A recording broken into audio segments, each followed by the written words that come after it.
भगवान कहने लगे, नावासौ वेदम संहारम प्राणबध उपस्थिते ब्रह्मास्त्रम मात्रम उपस्थिते। भगवान तुरंत अंगुष्ठ रूप बनाए, एक अंगूठे मात्र का अपना शरीर बनाए, माता के गर्भ में प्रविष्ट हुए और ब्रह्मास्त्र से पहले पहुंच करके महाराज परीक्षित के गर्भस्थ शिशु के पूरे शरीर को परिता रक्षिता, परिता माने चारों तरफ से, रक्षिता माने रक्षा कर दिया। अब जब नारायण का कवच बन गया तो ब्रह्मास्त्र कुछ कर नहीं सका और परिक्रमा करके वापस चला जाता है। परिता रक्षिता, चारों तरफ से रक्षा करने के कारण गर्भ में परीक्षित जी की भगवान ने परिक्रमा किया। इसलिए भगवान के परम वैष्णव भक्त महाराज परीक्षित जी प्रथम भागवत कथा के श्रोता बनते हैं। और परिता रक्षिता, चारों तरफ से रक्षा के कारण उनका नाम परीक्षित पड़ता है। एक बार प्रेम से बोलो परीक्षित महाराज की जय हो। इधर अर्जुन जी अश्वत्थामा को पकड़ करके लेकर के आए, क्योंकि उन्होंने प्रतिज्ञा किया था कि मैं तुम्हारे सामने मारूंगा। और जब लेकर के आए तो माता होती है, द्रौपदी को बड़ा दुख हुआ और रोने लगी। काहे पार्थ मारोदी जननी गौतमी यथा यथा अहम मृत वत्साया प्रारोदि भी अश्रुम की यथा। काहे पार्थ, जैसे मैं पुत्र वियोग में रो रही हूं उसी तरह से आपकी गुरु माता अभी तो पति के वियोग में रो रही हैं। अब अगर पुत्र का वध कर दिया तो उस माता पर क्या दशा होगी, एक तरफ पति का वियोग, दूसरी तरफ पुत्र का वियोग। इसलिए मारो मत, छोड़ दो। भगवान कृष्ण ने कहा, अर्जुन मत्तम प्रमत्तम सुमत्तम सुप्तम बालम स्त्रया जड़म प्रपन्नम वीरथम भीतम रिपु महंतिम धर्मविता। भगवान ने कहा, अर्जुन अगर कोई मत्त हो, मदिरा पान किए हो, और परमत और किसी मस्ती में हो, और सुप्तम सोया हुआ हो, बालम बच्चा हो, स्त्रयम स्त्री हो, जड़म मूर्ख हो, तो अगर उसका कोई अनर्थ कर दे तो पापी होता है। इसलिए पापी का वध अवश्य कर देना चाहिए। इसलिए इसको मारो, नहीं तुम्हारी प्रतिज्ञा का क्या होगा। इधर द्रौपदी कह रही कि ना मारो, तो ये तुम्हारी पत्नी है, इसका भी ध्यान दो। अर्जुन कह रहे कृष्ण, जैसे आप टेढ़े हो इसे प्रश्नोत्तर भी आपका बड़ा टेढ़ा है। मैं इस बात को समझ नहीं पा रहा हूं, बताओ मैं क्या करूं। भगवान ने फिर कहा कि बपनम द्रविड़ादानम शांतिम विपन्नाम तथा। हे अर्जुन, हे अर्जुन, तुम उत्तरा की भी बात सोचो और अपनी प्रतिज्ञा को सोचो, और गुरु का बेटा है और पिता में पुत्र का स्वरूप दिखाई देता है, इसको भी सोचो। मार भी दो लेकिन मारो मत। कहा फिर क्या करें। कहा अगर सभा में किसी को अपमानित कर दिया जाए, किसी के सुंदर शरीर को कुरूप कर दिया जाए, किसी की अवहेलना कर दी जाए, तो यह भी मृत्यु दंड के समान होती है। कहा ठीक है। तो बस उसके माथे की मणि को भगवान कृष्ण के कथनानुसार निकाल करके कुरूप कर दिया और भगवान हंसने लगे। कहा अर्जुन, सर्वान धर्मान परित्यज्य माम शरणं गच्छ। सभी धर्मों को छोड़ करके मेरी शरण में आ जाओ। अब बताओ तुम क्या चाहते। अर्जुन ने कहा प्रभु मैं आपके हर योग को, हर क्षेम को जान गया। इस संसार में आपकी कृपा के बिना एक भी कण नहीं है। भगवान गए माता कुंती की तरफ, कहा बुआ मैं विदा चाहता हूं, जो चाहो मांग लो। काहे सर्वज्ञेश्वर, विदा चाहो या न चाहो, मुझे केवल एक चीज दे दो, मेरे जीवन से कभी दुख दूर ना हो।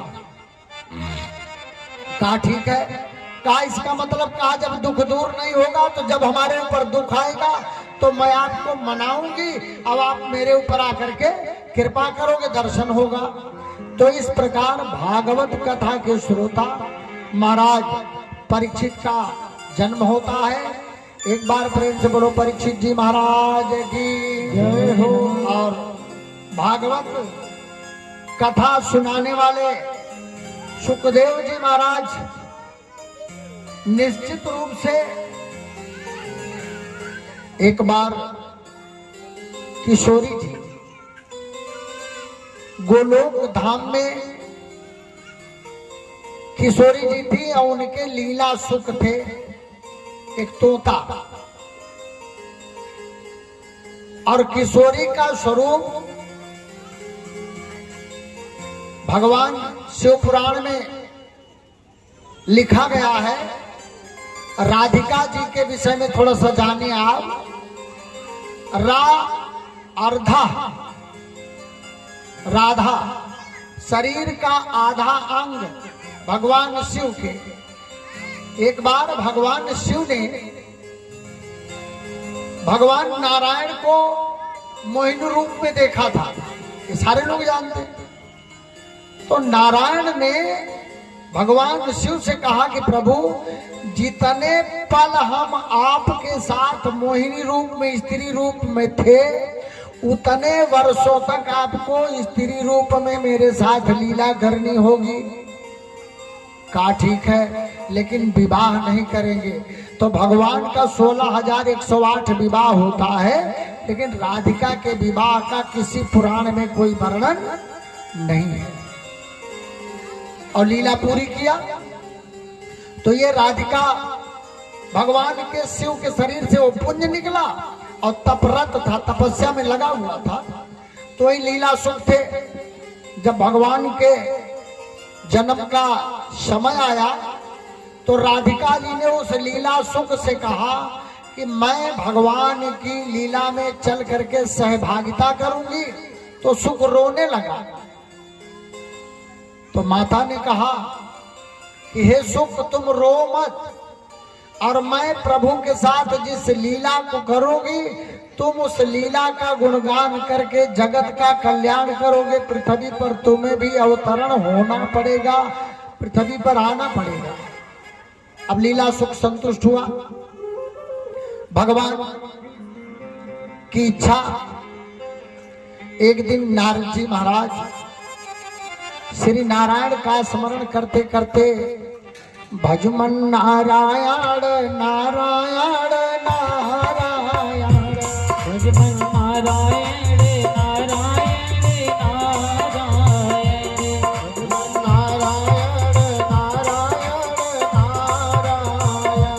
भजमन नारायण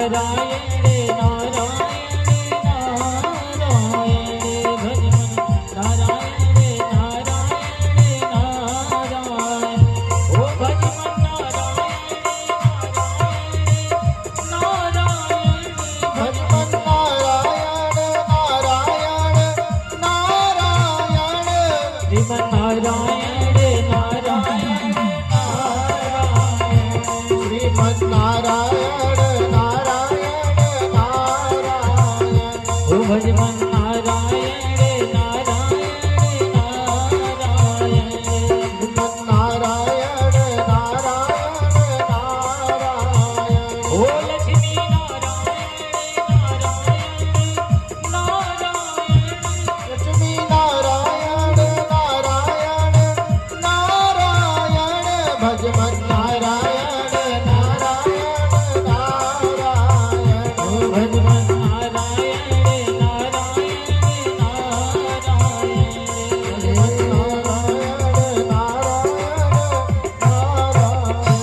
बार प्रेम से बोलो नारद भगवान की। भगवान नारद नारायण का स्मरण करते करते भगवान शिव के उस कैलाशपुरी में पहुंच गए। वहां पहुंचे तो सीधा माता पार्वती के पास पहुंच गए, प्रणाम किया और कहा मैया अब मैं चलूं। माता पार्वती ने कहा क्यों? वत्स पुत्र ऋषिवर नारद आपके हमारे कई संबंध है, बैठो कुछ जलपान करो, अतिथि हैं आए हैं, कुछ मान सम्मान हो जाए तब जाओ। नारद जी ने कहा नहीं मैया, आजकल मैं लोगों के यहाँ परिवार वालों के यहाँ तो जाना ही छोड़ दिया हूँ। कहा क्यों? कहा सब लोग हमको कहते नारद जहाँ जाते इधर उधर करके लड़ा देते हैं, तो हम जब जाएंगे नहीं तो झगड़े नहीं होगा। माता जी हंसी और कहा हे नारद मेरे घर में ऐसा कुछ है नहीं, मेरे प्रभु जितने समय बैठ करके तपस्या भी करते हैं हमको बताते हैं, हम एक दूसरे के मन की गति को जानते हैं। नारद कहें बस मैया यही तो तेरा अहंकार बोल गया, अब अभी मैं पूछ लूंगा तो बस खटपट। माता जी फिर हंसी कहा नारद यहाँ तुम्हारी कुछ चलने वाली नहीं है, ये तिकड़ी मत बताओ। लेकिन भैया नारद का मतलब है रद्द ना हो जिनकी बातें उसे नारद कहते हैं। नारद जहाँ पहुंचे कुछ न कुछ हो जाए तभी समझो नारद आए थे। वो द्वापर त्रेता सतयुग के नारद, आवाज के नारद, एक कलयुगी नारद किसी गांव में घूम रहे थे। लोग कहीं बाबा कहीं ना कहीं इनके घर में दुए पराने हैं, आज तक झगड़ा नहीं देखा, हम सही बुढ़ापा आएगा, कहीं खाली हाल चाल ले ली बस, बाकी तू सोई देखो कहीं ठीक। पति के पास गए, कहीं नूर भैया अब का बताई तो हार पत्नी पूर्व जन्म कर रही कुकुर आई रोशनी के दिया चाट चाट के मारिस तोरे कुल के दीपक चाट गए, यही के पाप से संताने न भाई। कहीं बाबा लेकिन हम कैसे मानी? अरे कहीं जब तू सोए जाते हो तो देखो ये पूर्व जन्म वाला सहूर बहु नहीं छूट तो हर दिया चाट पक्का। कहीं अच्छा पत्नी के पास आए, कहीं भगवती तू जब से यही घरे मायू वाल नटलाक बाकी 7 पीढ़ी के दरिद्र रही, ये पूर्व जन्म के नोन बेचे वाले पापी बनिया रहे और वह ठगी वाला नोन बेचे हैं, यही से तोहरे घरे कहे संतान आवे वाली गली है। कहीं कैसे मानी बाबा? कहीं मन का चाट के देखो इनके दिया नोन खा रहे हैं। अब बाबा बताए कि तिकड़ी चला गया कलयुगी बाबा, अगल बगल वाले से कहीं भैया देखो हम तो जाते ही। अब वो ये ताल में है कि जब ये सोमे तो हम चाट के देखी के बनिया ही, और वो ये ताल में है कि जैसे आज चाटी निकल थू थू दूरब हम पक्का है, पीढ़ी नष्ट हो जाए। अब जैसे थोड़ी रात बीती समझी ने सोए गए वो जागत रहे, लप से निकाल के जीव जैसे पखुड़ा पर धरी बस उठाई जूता तर तर तर तर शुरू कहा तय कुकुर वो कहा तय मन में चला बनिया। अगल बगल वाले दौड़े, कहीं नहीं सब जानो कैसे, कहीं वही नारद बाबा बताएंगे, कहीं वही नहीं महरू तो हम को बताएगा रहे। उसी तरह से ये द्वापर वाले नारद बाबा, त्रेता वाले सतयुग वाले नारद बाबा माता पार्वती से कहने लगे माँ यही तुम्हारा अहंकार मुझे खाए जा रहा है, और तुम्हारा अहंकार यह है कि भगवान तुमसे सब बताते हैं, कहीं ना बताते हैं। कहा अच्छा सब पता है? कहा पता है। तो कहा बताओ भगवान भोलेनाथ अपने गले में जो खोपड़ी की माला पहने हैं किसकी है? माता सती समझ गई कहीं नहीं। कभी कभी कोई चीज नहीं कोई बताता, सब बात थोड़ी बताता, ये कोई बताने वाली बात है। अरे कहीं फिर तुमको पता तो होना चाहिए, बताओ खोपड़ी किसकी है? माता सती कहीं ना अब बात समझ में आई, इसको तो आज तक नहीं बताया, कहीं बताएंगे भी नहीं। कहा मैं पूछ के रहूंगी, कहीं बता नहीं सकते, कहीं बताएंगे कैसे? अब उपाय इसका भी बता दो। नारद बाबा कहे जब वो आवे तो आप उनका सम्मान करते हैं, कहीं ना कहीं जलपान देते हैं, कहीं ना आरती करते हैं, कहीं ना कहीं बिल्कुल विपरीत हो जाना। वो तुम्हारी तरफ जाए तो मुंह विपरीत कर लेना, और जब तुमसे प्रेम से बोले तो बड़ी तेजी से गुस्सा करना, और 3 तिरबाचा करवा लेना। जब वो हाँ करेंगे तब पूछना, तब बताएंगे। माता जी ने कहा ठीक है। नारद बाबा वहां से फिर निकल पड़े। रास्ते में भगवान शिव जी मिले। नारद जी नारायण नारायण नारायण। भगवान भोलेनाथ बोले नारद जी कहा बाबा, कहा आश्रम पे चलो थोड़ी देर बैठते हैं, कुछ सत्संग हो जाए। कहे नहीं महाराज, तो अपने आश्रम पे जाओ, हम सत्संग का आह्वानों के फल लियो। शंकर जी समझ गए कि कुछ 2-4 बोल्ट टाइट कर दे। और जब बाबा भोले घर पहुंचे तो माता पार्वती रोज दौड़ करके प्रसन्नता के साथ मिलती थी। तो जब भगवान भोलेनाथ अंदर प्रवेश किए तो माता पूरी तरह से गोप भवन की तरफ मुख विपरीत कर लिया। भगवान भोलेनाथ बोले देवी, माता जी और दूसरी तरफ घूम गई। देवी खिद्यताम इस खिन्नम, माता जी इतनी खिन्न है कि जब बोली भी तो ऐसे जैसे कि भगवान शिव का चरण हिल गया, कंपन होने लगा। भगवान शिव ने कहा देवी कुछ कारण तो बताओ। कहा कोई कारण नहीं बता सकती। कहा नहीं, बिना कारण अगर आप नहीं बताएंगे तो निवारण कहां से होगा, इसलिए बताओ। कहा पहले आप 3 त्रिबाचा करो, सौगंध लोगी, जो मैं पूछूंगी वह बताओगे।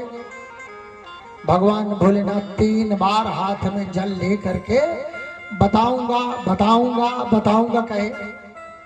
माता ने कहा आप बताओ कि खोपड़ी अपने गले में जो डाले हो किसकी है। तो अगर यह झूठ को सत्य सिद्ध करना है तो कई झूठ बोलना पड़ता है। शिव जी हड़बड़ाए और समझ गए नारद जी आए, सब काम गड़बड़ाए। जल्दी में कहा देवी मैं तुमसे इतना प्रेम करता हूं कि जब तुम मरती हो तो तुम्हारे सिर को काट करके खोपड़ी पहन लेता हूं। माता जी कहीं अच्छा मैं मरती हूं। कहा आप मरती हो। कहा तुम क्यों नहीं मरते।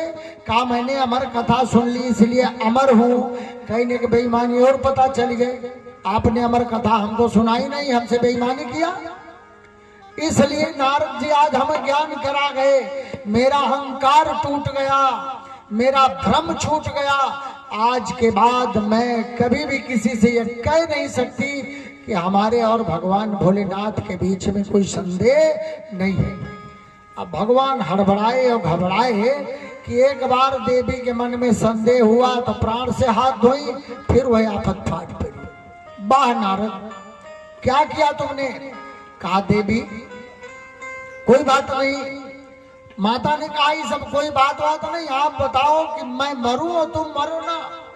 अब आपने अमर कथा सुन ली, हमको नहीं सुनाया। भगवान ने कहा ठीक है अमर कथा आप भी सुन लो। कहा सुनाता हूं, लेकिन निर्जन जनशून्य जगह पर अमर कथा सुनाऊंगा। और भगवान शिव ने तुरंत अपने डमरू को बजाया और सारा कुछ पूरा वह स्थल खाली हो गया। लेकिन वही जो राधिका के साथ लीला सुख वहां छूट के आया था, वही तोते के साथ माता और पिता के साथ अंडे में पल रहा था। और जब डमरू बजा बाबा का तो तोता तोती दोनों भाग गए, लेकिन ये वो अंडा कैसे भागे, उसी में पड़ा रहा। भगवान ने कहा देवी मैं तुम्हें कथा सुनाऊंगा, लेकिन कथा सुनने में हूकी भरने वाला होना चाहिए, इसलिए आपको हूकी भरना पड़ेगा। कहा ठीक है। जन्म लाभा परः पुंसमान्ते हरि। भगवान भोलेनाथ ने अमर कथा सुनाने के लिए निश्चय कर लिया। माता पार्वती हूकी भरने लगी। भगवान पहले इस भागवत कथा के महात्म्य को सुनाए। माता ने सुन लिया, सारा चरित्र सुन लिया। लेकिन 10म स्कंद की कथा जिसकी रचना करके व्यास जी भी संतुष्ट हो गए थे। व्यास जी ने पूरी महाभारत 18 पुराण की रचना किया, लेकिन संतुष्ट नहीं हुए। तो नारद जी ही मिलकर के व्यास जी को बताए कि आप भगवान की लीलामयी कथा की रचना कर दो, बस संतुष्ट हो जाओ। तो यही 10म स्कंद की कथा की रचना किया। लेकिन कथा सुनते सुनते माता पार्वती के ऊपर निद्रा की छोटी बहन तंद्रा ने अपना डेरा जमा लिया। नींद आ गई, सुस्ती आई, फिर नींद आ गई, अब वो सो गई। तो तोता बड़ा पारखी होता है, तब तक अंडे से वह सुख बाहर निकल गया था। अब जब माता जी सो गई तो वह सुख हुंकी भरने लगा। हुंकी भरते भरते पूरी तरह से जब अमर कथा 10 स्कंद से 12 स्कंद तक हो गई तो माता सो गई थी। अब अचानक जागी। जागने के बाद कि तरु कोटर सुख सावक बैठो, निकल के फूट के अंडा, अमर कथा सब प्राप्त भई, अद्भुत बाणी प्रचंडा। अमर कथा को सुनने वाला वह सुख हुंकी भर रहा था। माता पार्वती जगी, कहा भगवान माफ करना, क्षमा करना, मैंने पूरी कथा सुनते सुनते कब शयन को प्राप्त कर लिया, जान नहीं सकी और पूरी कथा सुन नहीं सकी, इसलिए प्रभु क्षमा करो। भगवान गुस्साए। फिर तीसरा कौन है यहाँ जो हुंकी भर रहा था? अब गुस्सा में त्रिनेत्र खोला, तीसरी नेत्र खोला, तब तक वह तोता उड़ करके भाग लिया। भगवान शिव क्रोध में आकर के दौड़ाए। दौड़ता हुआ वह तोता भागता हुआ व्यास आश्रम पर पहुंच गया। व्यास आश्रम पर पहुंचा तो व्यास की पत्नी जमाई ले रही थी और बस भागता हुआ उनके मुख से प्रवेश कर गया। उधर में प्रवेश किया और जब उधर में प्रवेश किया तब तक भोलेनाथ पहुंच गए। व्यास जी महाराज इनका धूप दीप नैवेद्य लेकर के दौड़े सम्मान करने के लिए। भगवान ने कहा रुको व्यास, तुम्हारी पत्नी के मुख के द्वारा गर्भ में प्रविष्ट किया जो चोर है मैं उसको मारूंगा। व्यास भगवान ने कहा प्रभु उसने क्या चुराया है? कहा इसने मेरी अमर कथा चुरा लिया। तो कहा भगवान अगर उसने आपकी अमर कथा चुरा लिया तो फिर आप उसे मार कहां सकते हैं? भगवान भोलेनाथ समझ गए कि नारद जी ने जो कुछ भी किया ये भगवान की कृपा से किया है और भगवान की इच्छा से ही हुआ है, लौट जाते हैं। सुख माता के गर्भ में 12 वर्षों तक पालित हुआ और जब 12 वर्ष बीत गया व्यास जी महाराज प्रार्थना करने लगे कि हे पुत्र अब तुम प्रकट हो जाओ, बाहर आ जाओ। सुखदेव जी ने कहा कि जब तक भगवान स्वयं आकर के मुझे इस गर्भ में दर्शन दे करके माया से मुक्त नहीं करेंगे तब तक मैं प्रकट होने वाला नहीं हूं। तो व्यास जी को भी कृष्ण द्वैपायन कहा जाता है। व्यास जी ने भगवान नारायण का स्मरण किया। नारायण अंगुष्ठ मात्र शरीर बनाए और माता के गर्भ में पल रहे सुखदेव जी महाराज के शरीर की परिक्रमा किया। चारों तरफ से उनके शरीर को अभिमंत्रित किया, चिन्हित किया और उसके बाद में कृपा करने के बाद सुखदेव जी प्रकट हुए। 12 वर्ष की अवस्था में नाल विमान के साथ उत्तर दिशा की तरफ प्रस्थान कर देते हैं। ऐसे सुखदेव जी महाराज कथा वक्ता बनते हैं। एक बार प्रेम से बोलो सुखदेव जी महाराज की जय हो। तो सबसे पहले ये भागवत कथा नारायण रूपी डाली से टपका और फिर ब्रह्मा रूपी डाली पर अटका। ब्रह्मा रूपी डाली से टपका तो नारद रूपी डाली पर अटका। नारद रूपी डाली से टपका तो व्यास रूपी डाली पर अटका और व्यास रूपी डाली से टपक करके सुखदेव रूपी डाली पर अटक करके महाराज परीक्षित को हेतु बना करके भागवत कथा से जन जन का कल्याण हो, इस प्रकार पृथ्वी पर इसका अवतरण हुआ। एक बार प्रेम से बोलो भागवत भगवान की। थोड़ा सा प्यारे विचार कीजिए। जिस समय तोता बड़ा पारखी होता है, अब अगर तोता किसी फल में चोंच मार दे तो बेहिचक आप उस फल को तोड़ के देखो तो बड़ा मीठा होता है। तो ये भागवत कथा रूपी जो फल है, इसमें सुखदेव रूपी पक्षी रूपी सुख ने अपनी चोंच मार करके इस भागवत कथा को इतनी मधुर कर दिया है कि लेस मात्र इसमें कोई कमी नहीं रह गई, ना कोई गुठली है ना कोई छिलका है। और रसास्वादन करने से, भागवत कथा रूपी रसास्वादन करने से जन्म जन्मांतर के कलुषित पाप नष्ट हो जाते हैं, पाप के ताप नष्ट हो जाते हैं और जन्म जन्मांतर का कल्याण हो जाता है। इस प्रकार भागवत कथा रूपी निष्पत्ति होकर के संसार का कल्याण करने वाली बनी। और यही कारण है कि जब भगवान ने जिसकी परिक्रमा की, ऐसे श्रोता और वक्ता बने। तो हमारे यहाँ ये परिपाटी है कि जब भागवत कथा शुरू होती है तो भगवान के नाम से हम पहले अपने अंतःकरण का स्नान करवाते हैं, हृदय को पवित्र करते हैं और शरीर के अंगों की सार्थकता करते हैं। जैसे कान, जिन हरि कथा सुनी नहीं काना, श्रवण रंध अहि समाना।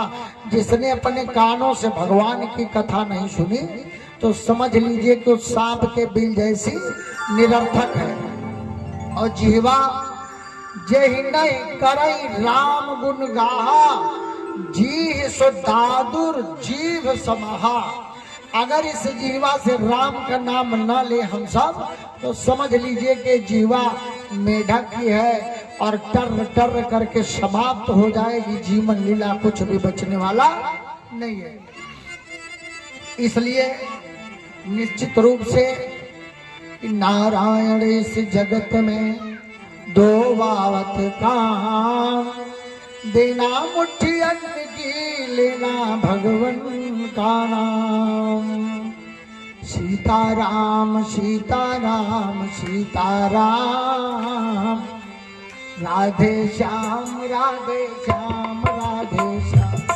सीताराम सीताराम सीताराम, राधे श्याम राधे श्याम राधे श्याम। सीताराम सीताराम सीताराम, राधे श्याम राधे श्याम राधे श्याम। सीताराम